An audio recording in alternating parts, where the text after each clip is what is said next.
Rodada perfeita para o Botafogo, crise no Palmeiras, ressurreição do Internacional. Vídeo de hoje do canal do Nicola repercute os 3 clássicos disputados na tarde deste domingo com muita emoção. Bora trazer todos os detalhes para quem não me conhece. Me chamo Jorge Nicola, jornalista esportivo, com passagens por ESPN, Diário de São Paulo, Rádio Bandeirantes. Hoje trabalho aqui no canal, tenho um blog no R7, sou comentarista da Rádio 98 e tenho participações também no programa do Neto na TV Bandeirantes, Os Donos da Bola. Bom, bora começar falando sobre a rodada perfeita para o Botafogo.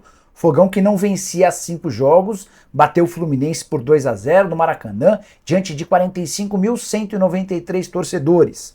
Os gols do Botafogo, Júnior Santos em contra-ataque e Tiquinho Soares também no contra-ataque. Os 2 gols no primeiro tempo, o Flu chegou a colocar a bola na trave, criou oportunidades, mas não conseguiu sair do zero. E a vitória foi fundamental para o Botafogo, que vinha num momento ruim de demissão do técnico Bruno Lage, de muita dúvida em relação ao seu substituto, Lúcio Flávio como interino, em busca de resultados positivos. Além dos 3 pontos, o Botafogo ainda viu todo mundo à sua volta tropeçar.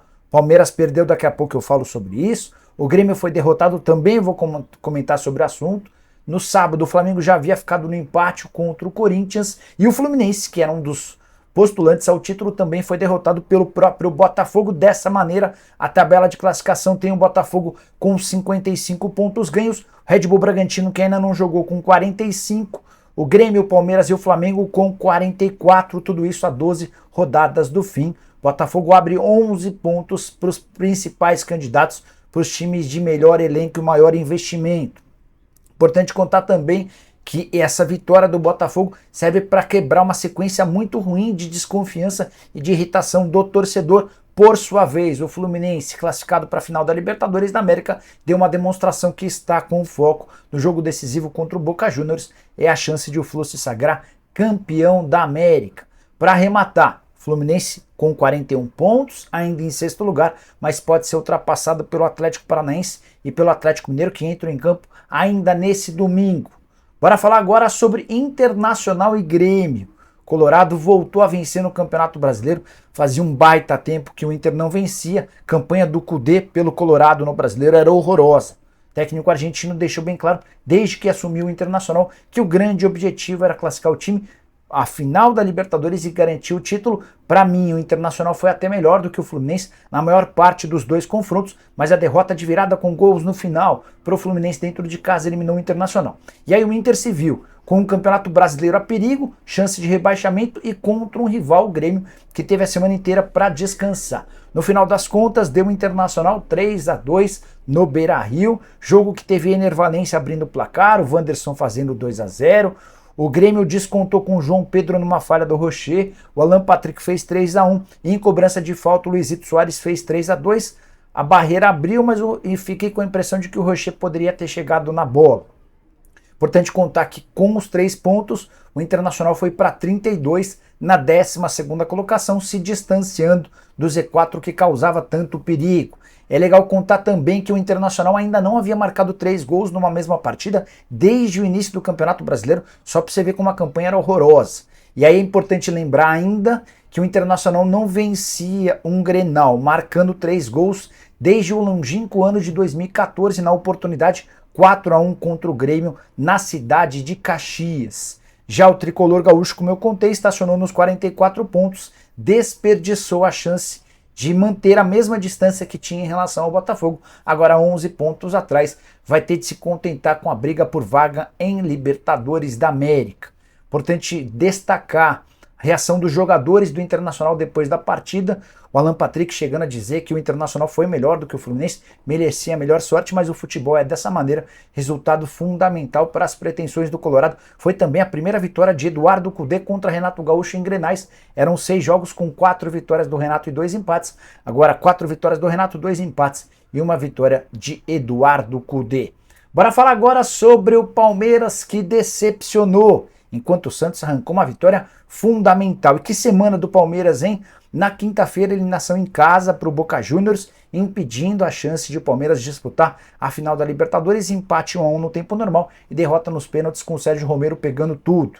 Nesse domingo, na Arena Barueri, até porque o Allianz Parque recebe shows, Palmeiras acabou perdendo por 2-1 de virada. O Palmeiras fez bom primeiro tempo. O Hendrick foi o nome dos 45 minutos iniciais, mas o gol saiu numa bola parada, o Gabriel Menino cruzou, Zé Rafael desviou e o Palmeiras fez 1-0. Logo no finalzinho, os 43 do primeiro tempo, dando a impressão de que o Palmeiras levaria a vantagem para o intervalo. Mas aos 46 também de bola parada, escanteio, desvio no primeiro pau e o Rincon, volante venezuelano recém-contratado, apareceu para colocar igualdade no placar. Veio o segundo tempo e o Abel começou a fazer mexidas, não gostei das mexidas do Abel. Demorou demais para colocar o Luiz Guilherme, para mim o mais talentoso dos jogadores no banco de reservas. É importante contar que o Abel, para essa partida, resolveu colocar os meninos como titulares, com exceção ao Luiz Guilherme, que entrou só no finalzinho. Hendrick e Kevin jogaram. Hendrick fez grande jogo, Kevin foi mais ou menos. Mas, em meio a oportunidades criadas para os dois lados, o Marcos Leonardo marcou o gol da vitória aos 25 do segundo tempo. Os jogadores do Palmeiras reclamaram de uma falta do Marcos Leonardo no Murilo. Eu não marcaria. A bola foi para a linha de fundo, cruzada, e o Marcos Leonardo bateu de primeira para fazer o gol da terceira vitória seguida do Santos. Peixe que vinha numa fase horrorosa. Mandou o Diego Aguirre embora e colocou o Marcelo Fernandes como técnico interino, pois o Marcelo Fernandes venceu seus 3 compromissos, vitória fundamental contra o Bahia fora, vitória importantíssima contra o Vasco dentro de casa e agora contra o Palmeiras na Arena Barueri. O Santos nunca perdeu na Arena Barueri. Importante contar também que o Santos emplaca pela primeira vez 3 vitórias consecutivas, vence seu primeiro clássico em 2023, última vitória em clássico havia sido em 21 de agosto do ano passado contra o São Paulo. Contra o Palmeiras eram 12 partidas sem triunfo. O último triunfo tinha sido em outubro de 2019. Enfim, uma série de marcas foram quebradas com esses 2-1 que também tiraram o Santos da zona do rebaixamento. Peixe havia começado a rodada fora, havia entrado na zona do rebaixamento com os resultados de ontem e com a vitória foi para o 14º lugar com 30 pontos conquistados. Está só 1 ponto atrás do Corinthians. O Vasco e o Goiás são os times que encabeçam a zona do rebaixamento com 27 pontos, o Bahia tem 28 e o Cruzeiro tem 30, o Cruzeiro que fica esperto, tem um jogo por fazer contra o Cuiabá fora de casa, mas dos times na proximidade da zona do rebaixamento é aquele que menos está jogando. Só para completar, voltando a falar sobre o Palmeiras, semana desastrosa, título da Libertadores foi para o espaço, do Campeonato Brasileiro também praticamente deu adeus, o Palmeiras está 11 pontos atrás do Botafogo. Tem ainda um confronto direto, é bem verdade, mas esse confronto direto é no Rio de Janeiro. Restam apenas 12 rodadas. Verdão que nos últimos 8 jogos venceu apenas uma vez, empatou 4 e perdeu 3. Aproveitamento de 29% dos pontos. E aí só um destaque final. Anderson Barros e Leila Pereira gastaram cerca de 50 milhões de reais para contratar o Flaco Lopes, centroavante alto, que não ganha uma jogada pelo alto. E teve a chance de fazer o gol do empate, ele recebe completamente livre para bater e fazer o gol. Ele prefere tocar para o Gustavo Gomes, que em condição de impedimento até marca, mas o gol é invalidado e o Palmeiras desperdiça a chance de pelo menos empatar. Vai terminar o ano de forma melancólica porque não investiu em reforços, apostou demais na manutenção do atual grupo e há uma diferença muito grande entre titulares e reservas. A maior prova é de que bastou o Dudu se machucar para a coisa desandar. Daqui a pouco o Abel dá entrevista, vai falar em tristeza, vai ameaçar ir embora, aquela coisa que vocês já conhecem, e o Palmeiras vai para um processo de crise para a reta final de temporada. E você curtiu o vídeo? O que você achou de tudo que eu falei? Usa o espaço para comentário. Esquece de deixar like, de se inscrever no canal. A gente se encontra. Abraço, tchau!